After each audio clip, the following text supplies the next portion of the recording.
సహాయం నిమిత్తమై ప్రార్థన చేసుకుందాం. పరిశుద్ధుడైన తండ్రి, ప్రేమగల మా ప్రభువా, చదువుబడిన మీ జీవ వాక్కును మా కొరకు విరచి పంచు. నీ పరిశుద్ధాత్మ అభిషేకముతో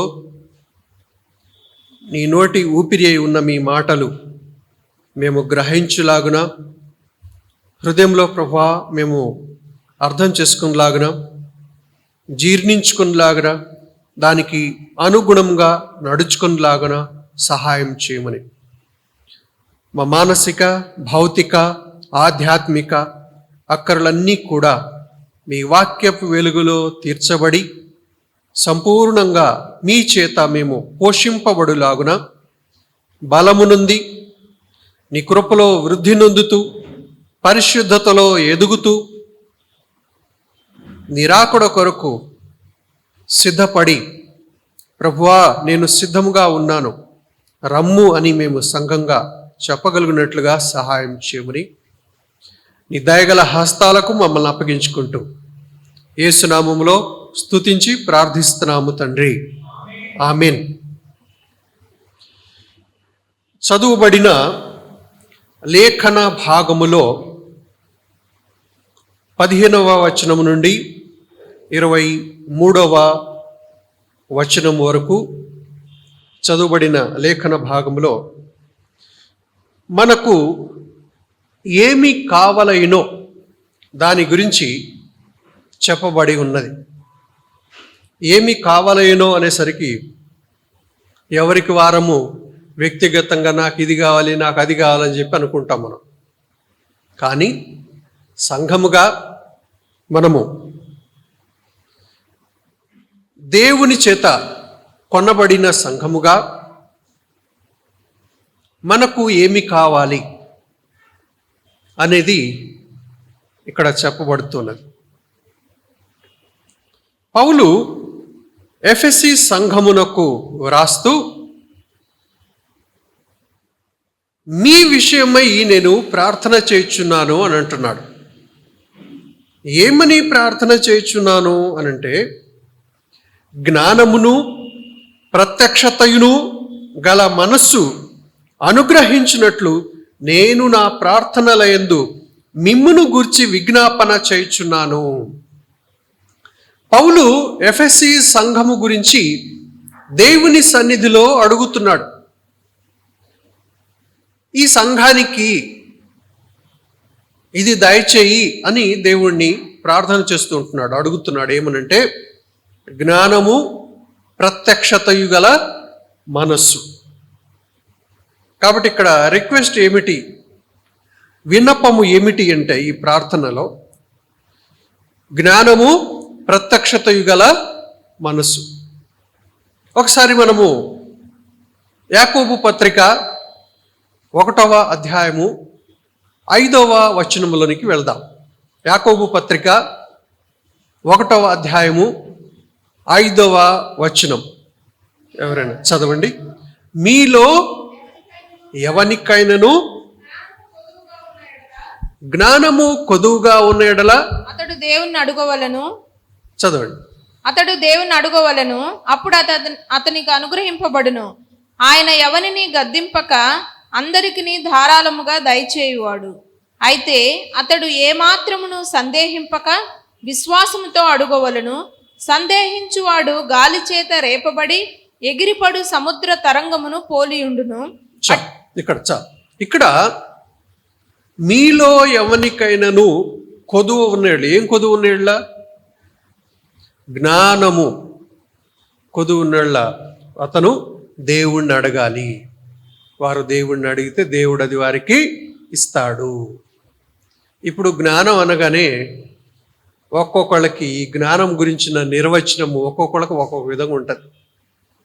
ఏ జ్ఞానము? ఇక్కడ ప్రశ్న. పౌలు ఎఫెసీ సంఘము గురించి దేవుని సన్నిధిలో విజ్ఞాపన చేయుచున్నాడు, దేవుణ్ణి అడుగుతున్నాడు ప్రార్థన. అయ్యా, ఈ ఎఫెసీ సంఘానికి జ్ఞానమును ప్రత్యక్షతయును గల మనస్సు అనుగ్రహించుము అని పౌలు అడుగుతున్నాడు. యాకోబు పత్రికలోకి వచ్చేసరికి మీలో ఎవరికైనాను జ్ఞానము కొదువుగా ఉన్న యెడల దేవుణ్ణి అడగండి, దేవుడు ధారాళంగా ఇస్తాడు. దేవుడు ఈ జ్ఞానాన్ని మీరు అడిగినందుకు, ఈ జ్ఞానం ఎందుకు అడిగావు అని చెప్పి ఎవరిని గద్దించడు, అందరికీ ధారాళంగా ఇస్తాడని చెప్పి యాకోబు పత్రికలో చెప్తుంటున్నాడు. ఇంతకీ ఏ జ్ఞానము అనేది ప్రశ్న. ఇదే యాకోబు పత్రిక 3వ అధ్యాయంలో 15వ వచనం నుండి చూద్దాం. పైనుండి దిగి వచ్చినది కాక భూ సంబంధమైనదియు ప్రకృతి సంబంధమైనదియు దయ్యముల జ్ఞానము వంటిదియు నై ఉన్నది. ఏ జ్ఞానం ఇది? భూ సంబంధమైన, ప్రకృతి సంబంధమైన, దయ్యముల జ్ఞానము. ఇదేంటి? ఇదే జ్ఞానము అంట. లోక సంబంధమైన జ్ఞానము అంటాం కదా, అది ఇది. భూ సంబంధమైన, ప్రకృతి సంబంధమైన, దయ్యముల జ్ఞానము. ఈ జ్ఞానము వెనకాల ఉద్దేశం ఏంటి అంటే, ఈ జ్ఞానములో ఏముంటుందంట? మత్సరము, వివాదము, అల్లరి, ప్రతి నీచ కార్యము.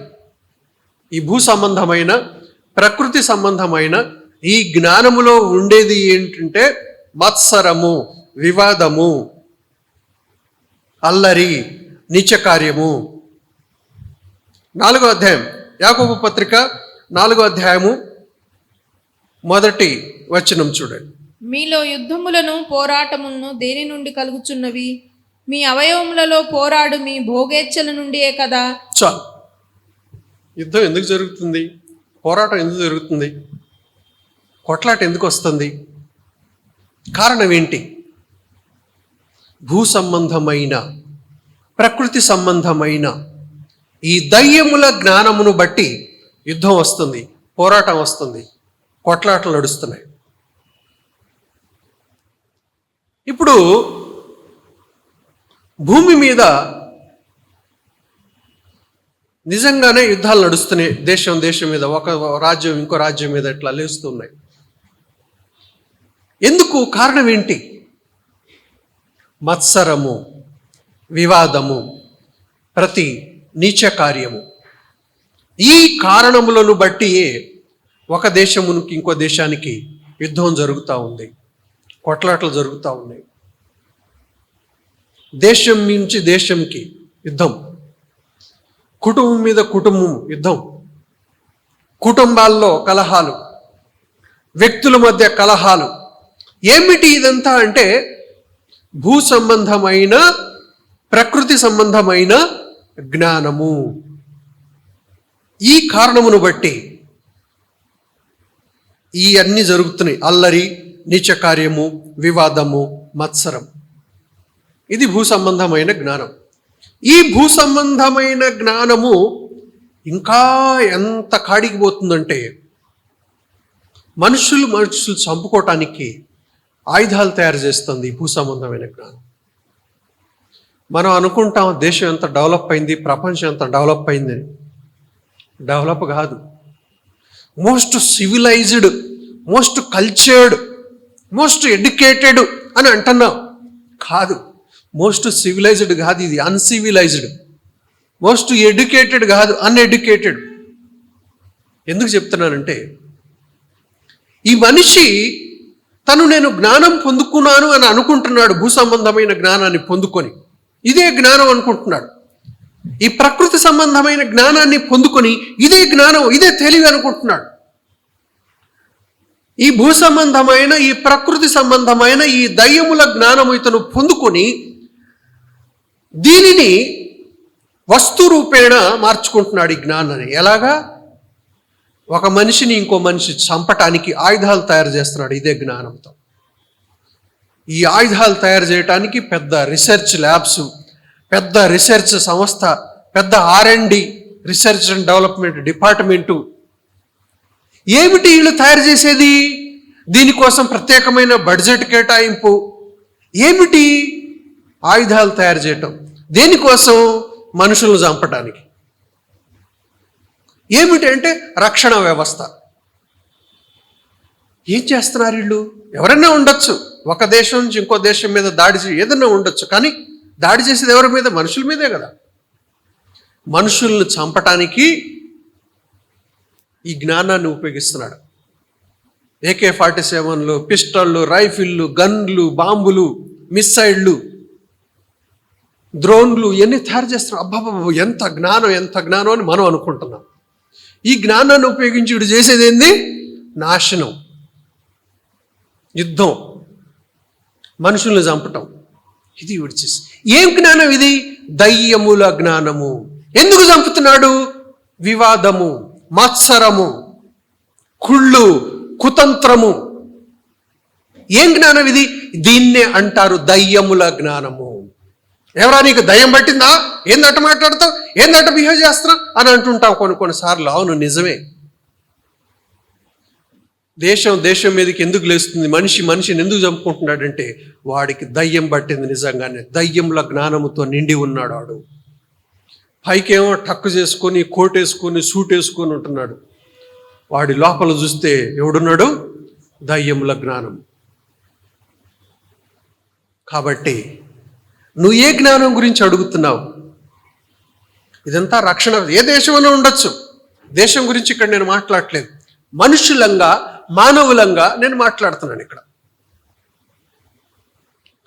రక్షణ వ్యవస్థను పెట్టుకుంటున్నారు. ఎందుకంటే శత్రు బారి నుంచి ఈడు తను తాను కాపాడుకోవటం కోసం చెప్పి ఎవడు కూడా అదే మాట చెప్తున్నాడు. శత్రువుల నుంచి మనల్ని మనం కాపాడుకోవటం కోసం రక్షణ వ్యవస్థ అవసరం కాబట్టి నేను ఇవన్నీ యుద్ధ విమానాలు, మిస్సైళ్ళు ఇవన్నీ తయారు చేసుకొని పెట్టుకుంటున్నా, బాంబులు ఇవన్నీ తయారు చేసుకొని పెట్టుకుంటున్నా అన్నాడు.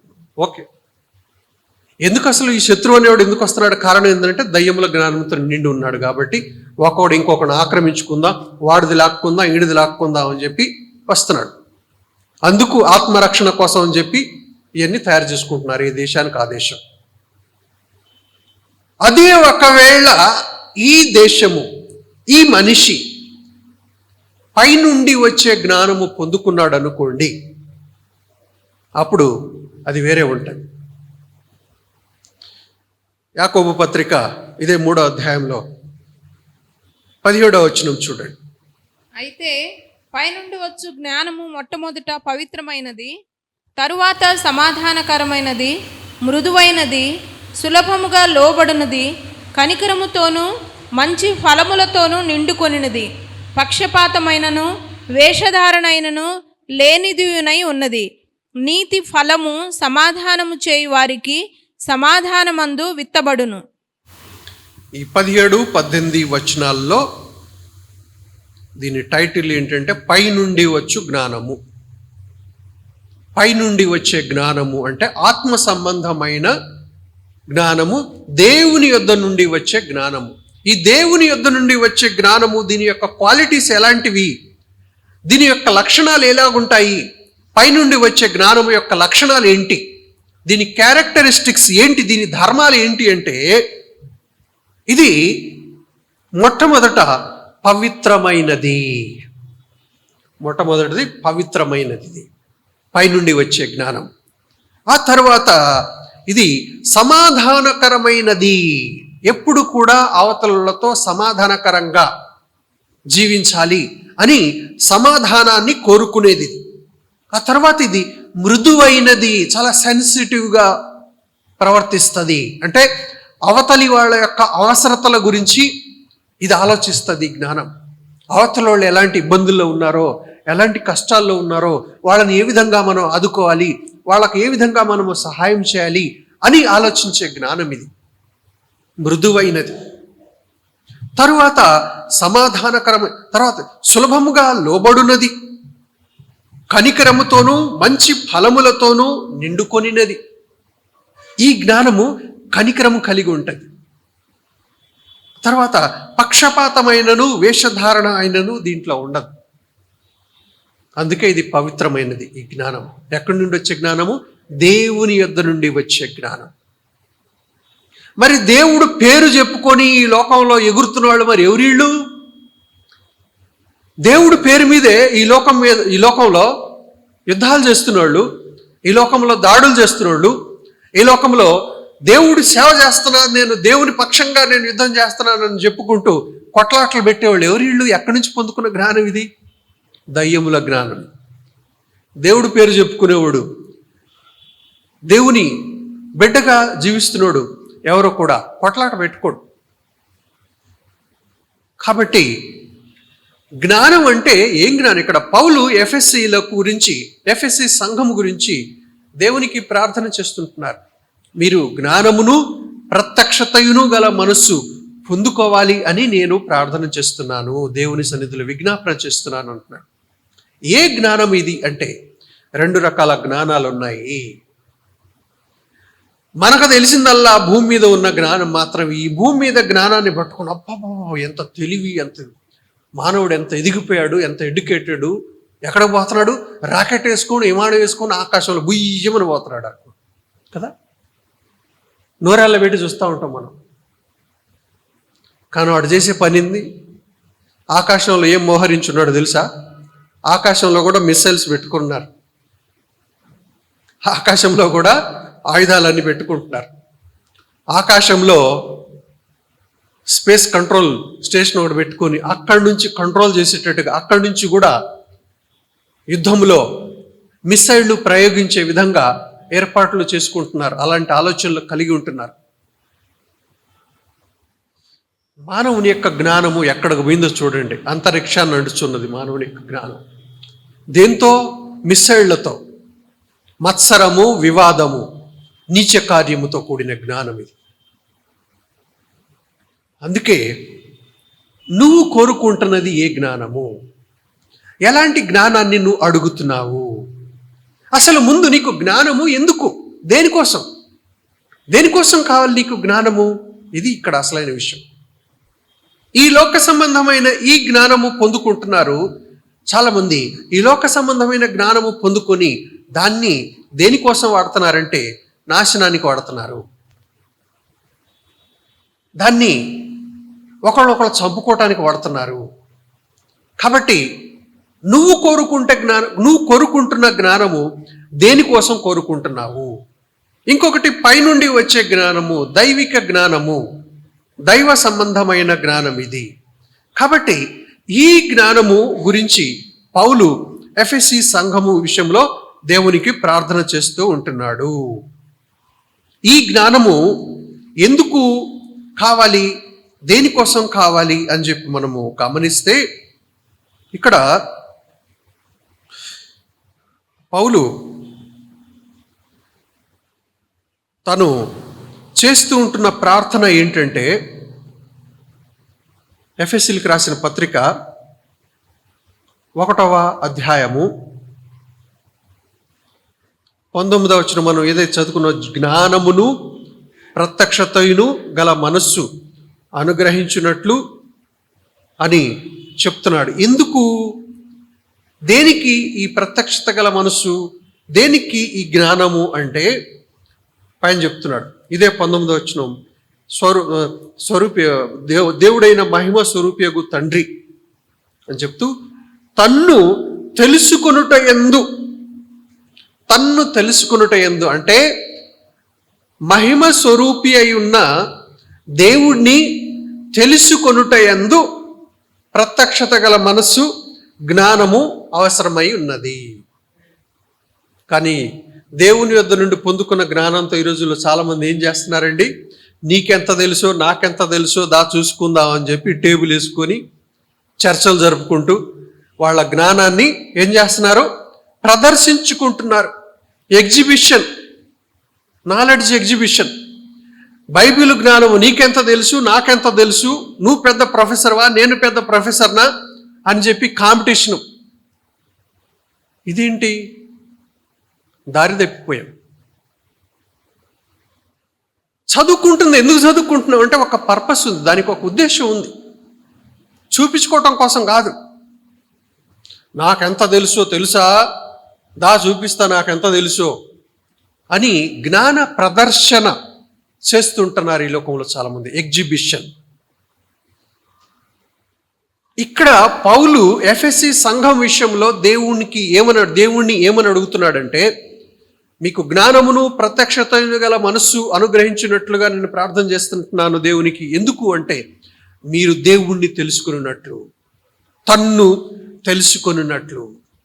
కాబట్టి ఇక్కడ గమనించాల్సింది, పైనుండి వచ్చే దేవుని జ్ఞానమును ప్రత్యక్షతయు గల మనస్సు నువ్వు పొందుకోవాలి అనేది నా ప్రార్థన అని చెప్తూ, ఎందుకు ఈ జ్ఞానము నీకు అవసరము, ఈ ప్రత్యక్షత గల మనసు నీకు ఎందుకు అవసరం అంటే టు నో గాడ్, దేవుణ్ణి తెలుసుకోవటానికి. ఏమిటి దేవుణ్ణి తెలుసుకోవటానికి? పైన అన్నీ ఇచ్చాడు. దేవుని యొక్క గుణగణములను తెలుసుకోవటానికి, దేవుని యొక్క చిత్తమును తెలుసుకోవటానికి నీకు ఈ పైనుండి వచ్చే జ్ఞానము అవసరమై ఉన్నది. కాబట్టి జ్ఞానము యొక్క అవసరత ఎందుకు, ఈ పైనుండి వచ్చే జ్ఞానము యొక్క పర్పస్ ఏంటి, ఉద్దేశం ఏంటి? జ్ఞానమి అని చెప్పి అడుగుతున్నావు, బాగానే ఉంది. ఉద్దేశం ఏంటి? ఎందుకు కావాలి నీ జ్ఞానం? వాళ్ళకి నాకు ఎంత తెలుసో నేను వాళ్ళకి చూపిస్తా అనుకోవటానిక? కాదు, తనను తెలుసుకోవటానికి. యోహాను సువార్త 17వ అధ్యాయము 3వ వచనం. యోహాను సువార్త 17:3. అద్వితీయ సత్యదేవుడవైన నిన్నును నీవు పంపిన యేసుక్రీస్తును ఎరుగుటయే నిత్య జీవము. చాలు, ఎరుగుటయే. జ్ఞానం ఎందుకు అవసరం అంటే ఎరుగుట కొరకు. ఎవరిని ఎరుగుట కొరకు అంటే దేవుణ్ణి ఎరుగుట కొరకు. ఏ దేవుడు అంటే అద్వితీయ సత్య దేవుడవైన నిన్నును నీవు పంపిన యేసుక్రీస్తును ఎరుగుట. కాబట్టి ఎందుకు జ్ఞానం అవసరమో, పైనుండి వచ్చే జ్ఞానము మనకు ఎందుకు అవసరమై ఉన్నది, సంఘానికి ఈ పైనుండి వచ్చే జ్ఞానం యొక్క అవసరత ఏంటి, ఈ ప్రత్యక్షత గల మనసు యొక్క అవసరత ఏంటి, ఎందుకు అంటే ఎరుగుట కొరకు. దేన్ని ఎరుగుట కొరకు అంటే తనను ఎరుగుట కొరకు, అనగా దేవుణ్ణి ఎరుగుట కొరకు. మహిమ స్వరూపి అయిన ఆ దేవుణ్ణి తెలుసుకొనుట యందు అద్వితీయ సత్య దేవుడు యేసుక్రీస్తు, ఆయనను ఎరుగుట యందు మనకు జ్ఞానము అవసరమై ఉన్నది. కాబట్టి ఈ పరలోకము నుండి వచ్చే జ్ఞానము యొక్క అవసరత మనకు ఎందుకు? చాలాసార్లు బైబిల్ చదవండి అని ఎందుకు అంటుంటాం, వాక్యం చదవండి అని ఎందుకు అంటుంటాం అంటే, ఇక్కడ ఒకటి గమనించాలి. మన దోస్తులు ఉన్నారంట, మన దోస్తు ఎలాంటోడో మనకెట తెలుస్తుంది? సహవాసం చేసినప్పుడు తెలుస్తుంది. సహవాసం చేసినప్పుడు ఆ దోస్తు ఎలాంటోడో తెలిసినప్పుడు అతనితో సహవాసము మనకు, అతను ఎలాంటోడో మనకు అర్థమైపోయినప్పుడు, ఇతను చెడ్డోడు అని అనుకుంటున్నప్పుడు అతనితో దోస్తు కట్ చేసేస్తాం. తెలిసింది, ఎట తెలిసింది? సహవాసం చేసినప్పుడు తెలిసింది. ఎలాగ తెలిసింది? చెడ్డోడు అని తెలిసింది, దోస్తు కటిఫ్. అంటే ఎలాంటోడో నీకు ఎట తెలుస్తుంది అంటే సహవాసం చేసినప్పుడు తెలుస్తుంది. అలాగే ఎందుకు ఇక్కడ తనను తెలుసుకున్నట్టు ఏందో నీకు జ్ఞానం అవసరం, దేవుణ్ణి గురించి తెలుసుకోవటానికి నీకు జ్ఞానం అవసరం, దేవుణ్ణి నువ్వు ఎరగాలంటే నీకు జ్ఞానం అవసరం. దేవుని వాక్యం అవసరమైనది. దేవుని వాక్యమును నువ్వు చదివినప్పుడు, దేవుని వాక్యమును నీవు ధ్యానించినప్పుడు, ఎవరి గురించి అయితే నువ్వు చదువుతున్నావో ఆ అద్వితీయ సత్య దేవుడు, ఆ యేసు ప్రభు, ఆయన ఎలాంటి వాడో, ఆయన ఎవరో నీకు అర్థం అవుతుంది. సహవాసం, దేవునితో నీవు సహవాసం చేయటం. అందుకే దేవుని వాక్యమును చదువుట, దేవుని వాక్యమును ధ్యానించుట నువ్వు చేసినప్పుడు నీవు దేవునితో సహవాసం చేస్తున్నట్టు అర్థం. దేవునితో నీవు సహవాసం చేస్తుంటున్నప్పుడు ఆ దేవుడు ఎలాంటోడో నీకు అర్థం అవుతుంది. ఆ దేవుడు ఎలాంటోడో నీకు అర్థం అవుతున్నప్పుడు ఆ దేవుడితో నీవు సహవాసం చేయాలా వద్దా అనేది నువ్వు నిర్ణయించుకుంటావు. నీకు నచ్చితే సహవాసం చేస్తావు, నచ్చకపోతే నువ్వు వద్దులే ప్రభువా నాకని చెప్పి లోకానికి వెళ్ళిపోతావు. ఎందుకు? కొంతమందికి దయ్యముల జ్ఞానం అంటే బాగా ఇష్టం, కొట్లాడుకోవటం అంటే బాగా ఇష్టం, తిట్టుకోవటం అంటే బాగా ఇష్టం, పోట్లాట అంటే వాళ్ళకి బాగా ఇష్టం, రౌడీజం చేయటం అంటే బాగా ఇష్టం. అందుకే వాడు బాడీ బిల్డర్స్గా తయారైపోతారు. దేనిలాగా తయారైపోతారు? బాడీ బిల్డర్లు. ఏంద్రా అంటే కొట్టం, వాళ్ళని కొట్టుకోవటం. దయ్యముల జ్ఞానం కొంతమందికి బాగా ఇష్టం. అందుకే వాళ్ళకి దేవుని జ్ఞానం అంటే, దేవుని సన్నిధి అంటే వాళ్ళకి ఇష్టం ఉండదు. అందుకే వాళ్ళు పైనుండి వచ్చే జ్ఞానాన్ని ఇష్టపడరు. ఈ లోకంలో దేవుని జ్ఞానం పనికిరాదు, ఈ లోకంలో జీవించాలంటే రౌడీలాగానే ఉండాలి అని అంటారు వాళ్ళు ఉల్టా. అలాంటి వాళ్ళు ఎవరేం చేయలేరు. అలాంటి వారు నిత్యనాశనమునకే ఏర్పరచబడి ఉన్నారు. వాళ్ళకు దొరికేది ఏంటంటే పొట్టే. దేవుడు ఏం చేస్తాడు, చాట తీసుకొని తూర్పారబట్టి విత్తనాలు, గట్టి విత్తనాలేమో ఇక్కడ పడతాయి, పొట్టేమో గాలికి ఎగిరి అవతల పడతాయి. దేవుడు ఏం చేస్తాడు, ఆ పొట్టునంతటిని తీసుకొచ్చి అగ్నిలో వేసి కాలుస్తాడు. అలాంటి వాళ్ళు ఆ పొట్టుతోనే, వాళ్ళకేం మిగలదు. అలాగా కావాలి అని లోక సంబంధమైన దయ్యపు జ్ఞానాన్ని ఇష్టపడే వాళ్ళని, దయ్యపు జ్ఞానాన్ని ఇష్టపడి ఆ దయ్యముతో సహవాసం చేసే వాళ్ళని ఎవరేం చేసుకోలేదు. దేవుడు బలవంతంగా ఎవరిని కూడా లాక్కరాడు. చెప్తాడు ఏ జ్ఞానము దేనికి ఉపయోగపడుతుందో చెప్తాడు. ఎన్నుకోవటం నీ ఇష్టం, ఏది కావాలో కోరుకోవటం అనేది నీ చేతుల్లో ఉంది. అందుకే కదా ఆదాము హవ్వల్ని, హవ్వ ఎట్టా చెయ్యి జాపి ఆ పండు తినటానికి చెయ్యి ఇట్ట పోతుంటే దేవుడు అడ్డం పెట్టాడా? చెయ్యి లేదు, ఆమె ఇష్టపడ్డది. ఏముందో చూద్దాం, ఆయన వద్దన్నాడుగా, ఈ పండు తినొద్దన్నాడు, ఎందుకు చూద్దాం అని చెప్పి ఆమె కోరిక కలిగింది. దేవుడు ఏమైనా అడ్డం పెట్టాడా? చెయ్యి లేదు. తిన్న తర్వాత తెలిసింది ఆమెకి ఏముందో. ఏముంది? ఏం దొరికింది? శాపం, మరణం. ఏం దొరికింది? ఏమి సంపాదించుకున్నావు? దయ్యముల జ్ఞానము నువ్వు పొందుకోవటం ద్వారా, దయ్యము యొక్క మాట నువ్వు వినుట ద్వారా నీకు దొరికిందేంటి? రూపాన్ని కోల్పోయావు. దేవుడి నీకు ఇచ్చిన మహిమ స్వరూపాన్ని కోల్పోయావు. దేవుని యొక్క స్వరూపాన్ని కోల్పోయావు. దేవుని యొక్క రాజ్యాన్ని కోల్పోయావు. దేవుని యొక్క ఆశీర్వాదాల్ని కోల్పోయావు. దేవుని యొక్క జీవము నుండి వేరుపరచబడి మరణములోనికి వెళ్ళిపోయావు. శాపాన్ని కొని తెచ్చుకున్నావు. చెమటోడ్చి కష్టపడి పొలం దున్నే స్థితికి వెళ్ళిపోయావు. ఎందుకు ఈ చెమట కార్చి పొలం మండిస్తున్నావు? ఎందుకు చెమట కార్చి పొలం దున్నుతున్నావు? దేవుడు పెట్టిన కష్టం అది. ఎందుకు ప్రసవేదనతో పిల్లలను కట్టున్నావు? దేవుడు పెట్టిన శ్రమ అది. దేవుని మాట అంతకుముందు విని దేవుని యొక్క కంట్రోల్లో ఉండి ఉన్నట్టయితే పిల్లల్ని ఎలా కంటాం, వ్యవసాయం ఎలాగో చేస్తూనే ఉంటుంటాం, కానీ అందుట్లో కష్టం ఉండేది కాదు, సునాయాసంగా ఉండేది. కానీ మనిషి దేవుని యొక్క మాటను విడనాడి, దేవుని యొక్క మాటను ధిక్కరించి, దేవుణ్ణి విడనాడి దయ్యముతో సహవాసం చేయటానికి, దయ్యం యొక్క మాట వినటానికి తను హృదయంలో తీర్మానించుకున్నప్పుడు దేవుడు హవ్వను అక్కడ ఆపలేదు. చెయ్యి బిడ్డ, చెయ్యి, నీకే తెలుస్తుంది, చెయ్యి అన్నాడు. తెలిసిన తర్వాత పిలిచాడు, వెతికాడు, పిలిచాడు. అదామా ఎక్కడున్నావు? చెడు సాటును దాక్కొనున్నా, దిగంబరుడు. నీకెట తెలుసు బట్టలేవని? భయపడిపోతా ఉన్నాడు దేవుని సన్నిధికి రావడానికి. ఎట్రా? ప్రేమతో దేవుడు పిలిచి చర్మపు చొక్కాయిలు చేయించి, లెదర్ జాకెట్స్. ఎలాంటి జాకెట్లు? Leather jacket. వీళ్ళు పాప ఆకులు కప్పుకుంటున్నారు, చెట్ల ఆకులు తుంచి కప్పుకుంటా ఉంటున్నారు. అయ్యో ఎండకు ఎండిపోతున్నాయి, రాలిపోతున్నాయి. మళ్ళీ చెట్ల ఆకులు, పెద్ద ఆకులు ఏడున్నాయి అని వెతుకుతున్నారు, మళ్ళీ కప్పుకుంటున్నారు. ఎండకు ఎండిపోతున్నాయి, రాలిపోతున్నాయి. ఎట్రా బాబు? చూసావా బిడ్డ? దేవుడు పిలిచి చర్మపు చొక్కాయిలు చేయించి లెదర్ జాకెట్స్ వాళ్ళకు తొడిగించాడు. పర్మనెంట్గా లెదర్ జాకెట్ తొడుక్కుని దర్జాగా తిరుగుతున్నారు. సో అందుకే దేవుడు ఇచ్చేది పర్మనెంట్గా ఉండేది, శ్రేష్టమైనది ఇస్తాడు ఆయన మాట వింటే. మనిషి మొట్టమొదట ట్రయల్ వేస్తా ఉన్నాడు, చూద్దాం, అటు పోతే ఏమవుద్దో చూద్దాం అని పోతున్నాడు. పోయిన తర్వాత ఏమవుద్దో తెలుస్తుంది. దేవుడు పిలుస్తున్నాడు, అప్పుడు రా, సరి చేసుకో, దేవుని సన్నిధికి రా, దేవుని జ్ఞానాన్ని పొందుకో. అప్పుడు నీకేం తెలుస్తుంది?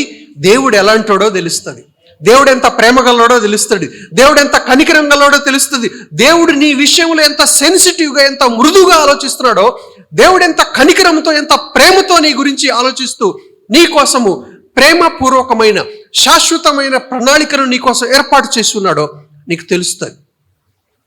ఆ పైనుండి జ్ఞానం నువ్వు కోరుకుంటున్నావు. ఆయన వాక్యాన్ని చదవటం, ఆయన వాక్యాన్ని ధ్యానించటం, ఆయనతో సహవాసం చేయటం నువ్వు ఇష్టపడినప్పుడు ఆ దేవుని యొక్క గుణం ఏంటో, ఆ దేవుని యొక్క లక్షణాలు ఏంటో, ఆ దేవుడు నీ విషయంలో ఎలాంటోడో అప్పుడు అర్థం అవుద్ది నీకు.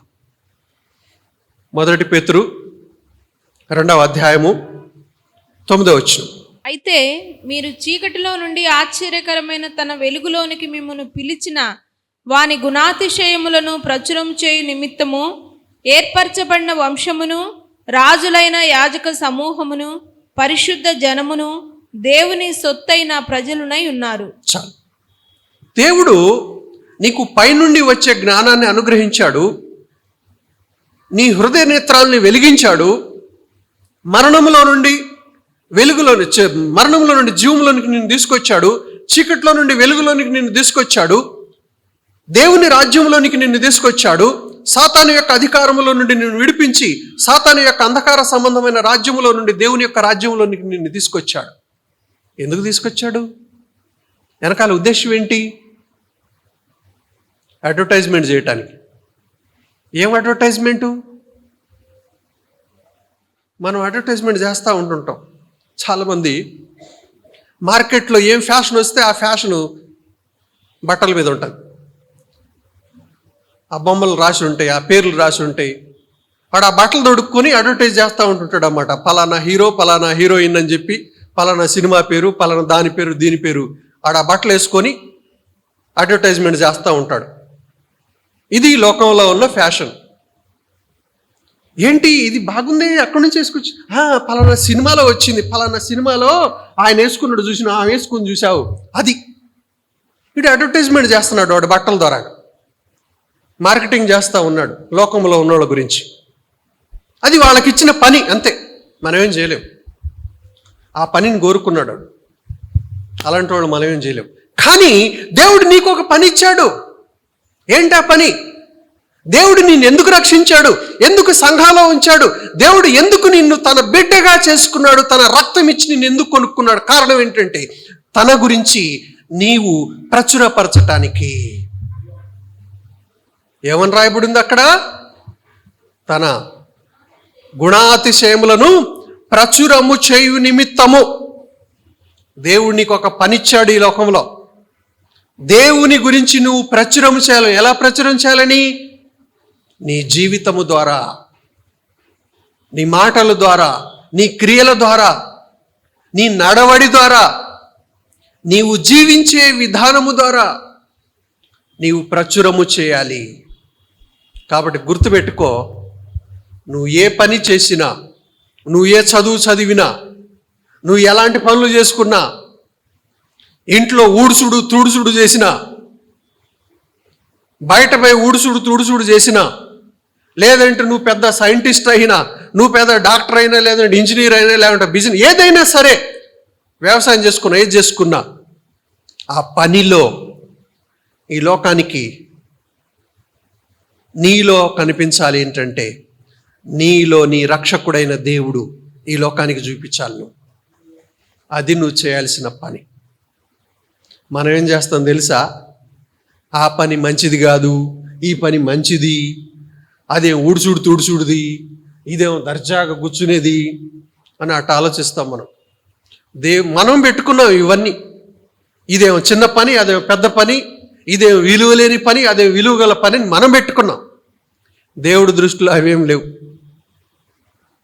ఊడ్చేవాడు తుడిచేవాడు ఒక 2 రోజులు రాకపోతే బయట చెత్త కుండీలు అన్నీ అట్ట ఇదై ఉంటే అప్పుడు అందరూ ముక్కు మూసుకొని పోతూ ఊరు నాయనో అని చెప్పి అనుకుంటాం.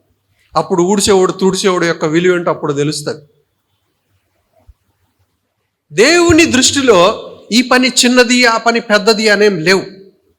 దేవుని దృష్టిలో అన్నీ ఈక్వల్ ఇంపార్టెన్స్ కలిగినవే, అన్నీ సమానమైన ప్రాధాన్యత కలిగిన, ప్రాముఖ్యత కలిగినవే. అన్ని పనులు, చిన్నది మొదలుకొని పెద్దది వరకు మనం ఏదైతే అనుకుంటున్నామో అన్నీ సమానమే, అన్నీ ప్రాముఖ్యమైనవే, ఏదొక్కటి తీసిపడేయటానికి లేదు. అలాగే దేవుని బిడ్డలంగా మనము దేవుని యొక్క బిడ్డలంగా ఏ విధంగా జీవించాలి, ఏ విధంగా ఆయనను ప్రచురం చేయాలి అని అంటే ముందు మనకు జ్ఞానం అవసరం. ప్రత్యక్షత గల మనసు ముందు మనకు అవసరం. ఆ ప్రత్యక్షత గల మనసుతో దేవుడిచ్చిన ఆ పైనుండి వచ్చిన ఆ జ్ఞానముతో ముందు దేవుడు ఎలాంటోడో మనం తెలుసుకుంటాం. అందుకే పౌలు ఎఫెసీ సంఘం గురించి ఏమని ప్రార్థన చేస్తున్నాడంటే, మీరు జ్ఞానమును ప్రత్యక్షతను గల మనస్సు పొందుకోవాలని నేను ప్రార్థన చేస్తున్నాను. తద్వారా మీకు జరిగేది ఏంటంటే ఆ దేవుడు ఎలాంటోడో మీరు తెలుసుకుంటారు అని చెప్తూ ఇంకా డీప్లోనికి వెళ్తున్నాడు. ఆ దేవుడు ఎలాంటోడంటే అని చెప్తున్నాడు. అవన్నీ మీరు తెలుసుకుంటారు. ఆ దేవుడు ఎలాంటోడంటే మీరు పొందుకున్న జ్ఞానం బట్టి, మీరు పొందుకున్న ప్రత్యక్షత గల మనసును బట్టి మీరు ఆ దేవుణ్ణి తెలుసుకుంటారు. మీరు ఆ దేవుణ్ణి తెలుసుకున్నప్పుడు ఇంకా మీకు తెలిసేది ఏంటంటే, ఆయనతో మీరు సహవాసం చేసినప్పుడు ఆ దేవుడు ఎలాంటోడో, ఆయన ఎట్టివాడో మీకు తెలుస్తుంది. అందుకే మీకు జ్ఞానం అవసరం. ఎట్టోడు ఆయన ఎలాంటోడు? ఎఫెసీయులకు రాసిన పత్రిక 1వ అధ్యాయము 17వ వచనం. మీ మనోనేత్రములు వెలిగింపబడినందున ఆయన మిమ్మల్ని పిలిచిన పిలుపు వలనైన నిరీక్షణ ఎట్టిదో. ఆయన మిమ్మును పిలిచిన పిలుపు వల్లనైన నిరీక్షణ ఎట్టిదో అంటే, మీరు జ్ఞానం పొందుకుంటే, ప్రత్యక్షత గల మనసు పొందుకుంటే, ఆ దేవుని గురించి మీరు తెలుసుకోవటానికి ఈ జ్ఞానము, ఈ ప్రత్యక్షత గల మనసు మీకు ఉపయోగపడుతుంది. ఆ దేవుని గురించి తెలుసుకోవటానికి ఇంకా డీప్గా పోయినప్పుడు ఆ దేవుడు ఎలాంటోడని తెలుస్తుంది మీకు. ఆ దేవుడు మిమ్మల్ని పిలిచాడు. ఏ పిలుపుతో పిలిచాడు? మన తెస్సలోనికీయులకు రాసిన 2వ పత్రిక, తెస్సలోనికీయులకు రాసిన 2వ పత్రిక 2వ అధ్యాయము 14వ వచనం. మిమ్మును పిలిచెను. దేంతో పిలిచాడు? ఆ సువార్త వల్ల పిలిచాడు. ఎందుకు పిలిచాడు? మహిమను పొందవలని, క్రీస్తు యేసు యొక్క మహిమను మీరు పొందవలనని. పోగొట్టుకున్న స్వరూపము, దేవుని స్వరూపాన్ని మీరు పొందుకోవాలని, క్రీస్తు యేసు యొక్క మహిమ, దేవుని కుమారుడైన స్వరూపం, ఆ స్వరూపాన్ని మీరు పొందుకోవాలని సువార్త వల్ల దేవుడు మిమ్మల్ని పిలిచాడు. ఆ పిలుపు వలనైన నిరీక్షణ ఎట్టిదో మీరు తెలుసుకుంటారు. ఇక్కడ ఎఫెసీయులకు రాసిన పత్రిక 1వ అధ్యాయము 17వ వచనంలో, మీ 17 తర్వాత 19లో, ఆయన మిమ్మును పిలిచిన పిలుపు వల్లనైన నిరీక్షణ ఎట్టిదో. మిమ్మును పిలిచాడు ఆయన. ఆ పిలిచిన పిలుపు యొక్క నిరీక్షణ ఎట్టిదో, దాని యొక్క హోప్ ఎలాంటిదో మీరు తెలుసుకుంటారు. మీకు జ్ఞానం అవసరము, ప్రత్యక్షత గల మనసు అవసరము. తద్వారా మీరు దేవుని తెలుసుకుంటారు. ఆ దేవుడు ఎలాంటోడని తెలుసుకుంటాడు. దేవుడు మిమ్మల్ని సువార్త ద్వారా పిలిచాడు.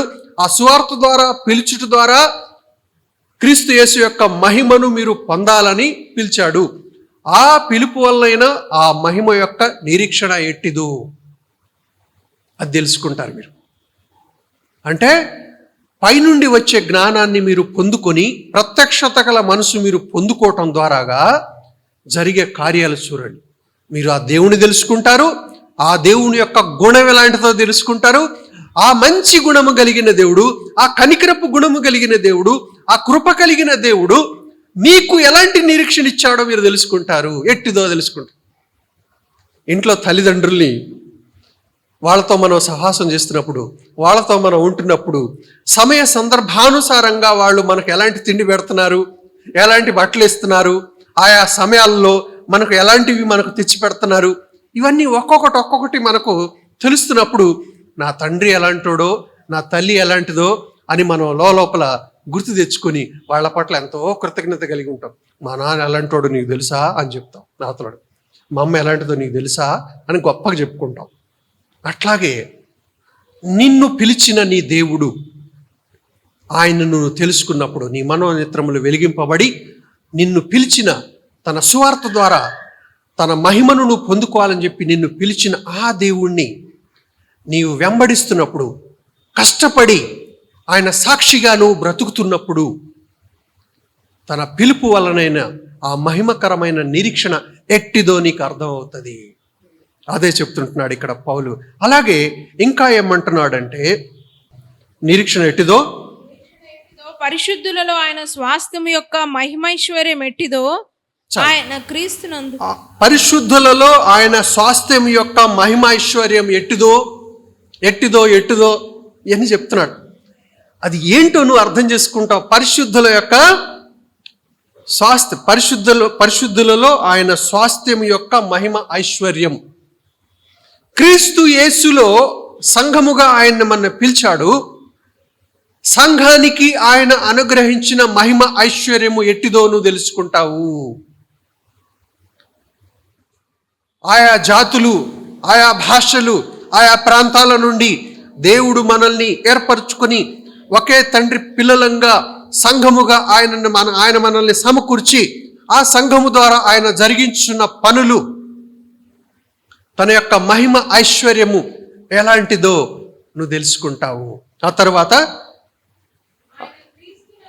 నియోగపరిచిన బలాతిశయమును బట్టి విశ్వసించు మన యందు ఆయన చూపుచున్న తన శక్తి యొక్క అపరిమితమైన మహత్యం ఎట్టిదో మీరు తెలుసుకొనవలెనని మీరు తెలుసుకుంటారు. చాలు. క్రీస్తును దేవుడు మృతులలో నుండి లేపాడు. మృతులలో నుండి లేపి ఆయన పరమునకు ఆరోహణుడై తండ్రి కుడి పార్శ్వమున కూర్చొని ఉన్నాడు సింహాసనాసీనుడై. ఎలా జరిగింది ఇదంతా? ఏ రాకెట్ వేసుకుని పోయిండు పైకి? చనిపోయినోడు ఎలా తిరిగి లేచాడు? ఏ టానిక్ వాడాడు? ఏ చెట్ల మందు వాడాడు కాబట్టి చచ్చిపోయినోడు బతికిండు? ఏ ఆయుర్వేదం ఇది? ఏ ఆయుర్వేదం కాదు, ఇది దేవుని వేదం. దేవుడు సజీవులుగా, మృతులను సజీవులుగా లేపే దేవుడు. సముద్రాన్ని చీల్చి సముద్రము మధ్యలో నుండి ఆరిన నేల మీద నడిచేటట్టు చేసిన దేవుడిన శక్తిమంతుడైన దేవుడు. అందుకే అది నువ్వు తెలుసుకుంటావు. మృతులలో నుండి సజీవుడుగా ఈయనను ఎలాగ లేపాడు, ఎలాగో ఆయన ఆరోహణుడై పైకి వెళ్ళాడు, ఎలాగ ఆయన మహిమకరమైన ఆ రాజ్యములో దేవుని సింహాసనం ముందు కుడి పార్శ్వమున కూర్చుని ఉన్నాడు. ఎవరైనా దేవుని కుమారుడు. ఆ దేవుని కుమారుడిలో మనల్ని చూసుకుంటున్నాడు ఆయన. అది ఎవరిది? ఆ సీటు మనదే. మనం ఎవరు? దేవుని కుమారులం, దేవుని పిల్లలం. ఎందరైతే తన్ను అంగీకరించారో వారందరికీ దేవుని పిల్లలు అవటానికి ఆయన అధికారం అనుగ్రహించాడు. యోహాను సువార్త 1:12. తన పిల్లలుగా మనల్ని ఆయన క్రీస్తు యేసులో చేసుకున్నాడు. కాబట్టి మనకు సింహాసనం అనుగ్రహించాడు. ఇవన్నీ ఎలా తెలుస్తాయి మనకు? ఆయన మహిమైశ్వర్యం, ఆయన పిలుపు వలనైన నిరీక్షణ, అపరిమితమైన మహాత్మ్యము, క్రీస్తు యేసునందు ఆయన వినియోగపరిచిన అపరిమితమైన మహాత్మ్యము, బలము, శక్తి. అదే 20వ వచనం నుండి 23వ వచనం వరకు మొత్తం వర్ణించాడు. దేవుని యందు ఉన్న బలము, ఆ శక్తి ఎంత గొప్పదో అవన్నీ మీరు తెలుసుకుంటారు.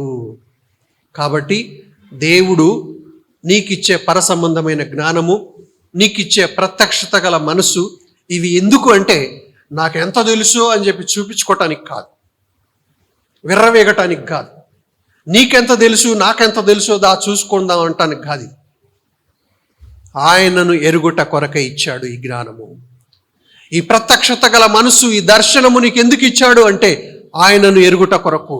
ఆయనను ఎరుగుట ద్వారాగా నువ్వు ఆయన నీకు ఇచ్చిన మహిమైశ్వర్యంతో కూడిన ఈ నిరీక్షణ ఎట్టిదో, ఆయన స్వాస్థ్యం యొక్క మహిమైశ్వర్యం ఎట్టిదో, ఆయన యొక్క అపరిమితమైన మహాత్మ్యం ఎట్టిదో, ఇవన్నీ నువ్వు తెలుసుకుంటావు. ఎంత గొప్ప దేవుడు. కాబట్టి ప్రియులారా, మనము దేవుని పిల్లలంగా మనము గుర్తెరగాల్సింది ఏంటంటే పైనుండి వచ్చే జ్ఞానము మనం పొందుకోవాలి, ఆ ప్రత్యక్షత గల మనసు మనం పొందుకోవాలి అని ఎఫెసీ సంఘం గురించి పౌలు ప్రార్థన చేస్తూ ఉంటున్నాడు. కాబట్టి జ్ఞానము మీకు కొదువుగా ఉన్నేళ్ల ఆయనను అడుగుడి, ఆయన ధారాళంగా అనుగ్రహిస్తాడని యాకోబు పత్రికలో చెప్పబడిన విధంగా మనం ఈ జ్ఞానాన్ని కోరుకుందాం. ఈ పైనుండి వచ్చే ఈ పవిత్రమైన, నిష్కళంకమైన, కనికరముతో, ప్రేమతో నిండిన ఈ జ్ఞానాన్ని మనం కోరుకుందాం. తద్వారా దేవుణ్ణి మరింతగా మనం అర్థం చేసుకుందాం. ఆయనను అంతగా ఇంకా ప్రేమిస్తూ కృతజ్ఞతతో ఆయన కొరకై సాక్షులంగా ఆయన గుణాతిశయములను ప్రచురపరిచే వాళ్ళంగా మనం జీవించుదాం. సంఘంగా ఆ విధంగా దేవుడు మనల్ని బలపరిచి నడిపించునుగాక. ప్రార్థన చేసుకుందాం.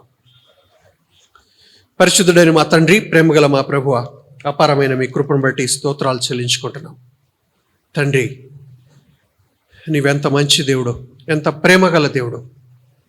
నీ జ్ఞానము పరసంబంధమైనది. ఆ పరసంబంధమైన జ్ఞానం మాకు అనుగ్రహించు, ఆ ప్రత్యక్షత గల మనస్సు మాకు అనుగ్రహించు.